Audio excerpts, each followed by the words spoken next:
Alright, boys and girls, good morning. We are going to continue on with our lesson about summer and different activities we can do in the summertime. So last week we talked about going to the beach, and I know everyone loves going to the beach and playing in the water, making sandcastles. Now, can some of my friends think about what different animals we see in the beach? Don't call out, raise your hand. What are some animals that you see at the beach or in the ocean?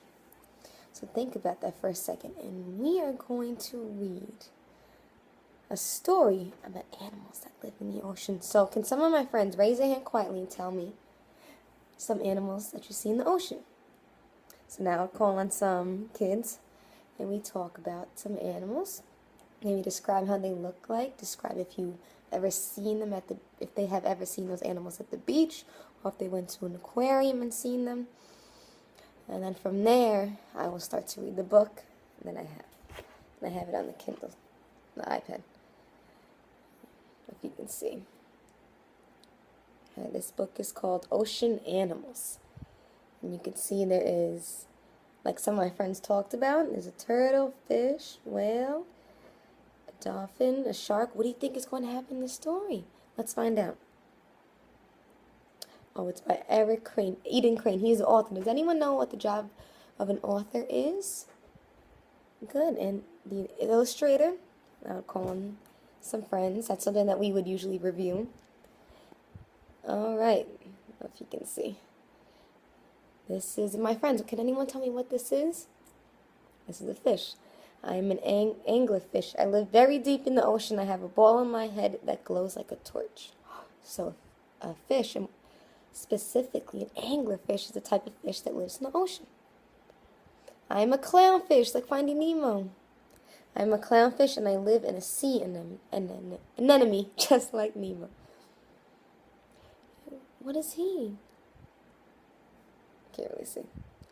I'm a crab. I have two big claws for grabbing things, and I love to lay in the warm sunlight. So a crab is another animal that lives in the ocean. This is a dolphin. I am a dolphin. I am very smart, and I love to learn new tricks. And then as I would read the story, I would, if students want to tell me what the animal is before I read it, if they have can make any text to self connections, if they've seen these animals before, or anything they know about them, we would just discuss them as I would read it. And then this is an eel. I would read about the eel, the jellyfish, octopus, pufferfish, a turtle, sea urchins, a shark, stingray, whale. It says the end. Alright, so afterwards, we're going to play a game. Memory game, but with animals that we've read from the book. Alright, so I would start then by showing the cards. And I would say, boys and girls, what animal is this? It's a lobster. Ask what animal is this? Jellyfish. What animal is this? Dolphin. All animals, again, that were in the book. And then after, I described to them that we are going to play memory.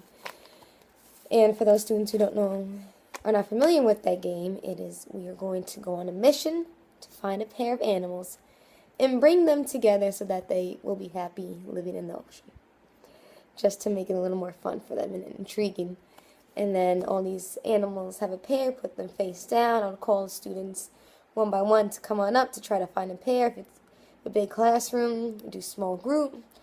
If they are high-level children, maybe they could do this as an independent game without much teacher facilitation. Depending on the class. In my classroom, we'll probably break into 2 groups, 6 kids in each. And I would differentiate, maybe color in some of the pictures. Maybe they all have the written word underneath. Maybe I would make some of the backings, the pairs the same color, just to differentiate for the higher and lower children.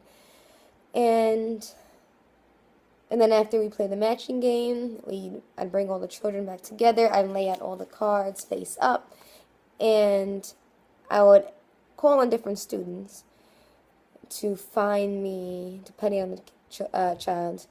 For example, to find me the eel. And I would have them come on up, find the eel, pick it up. And that would be the assessment and closure to figure it out. Thank you.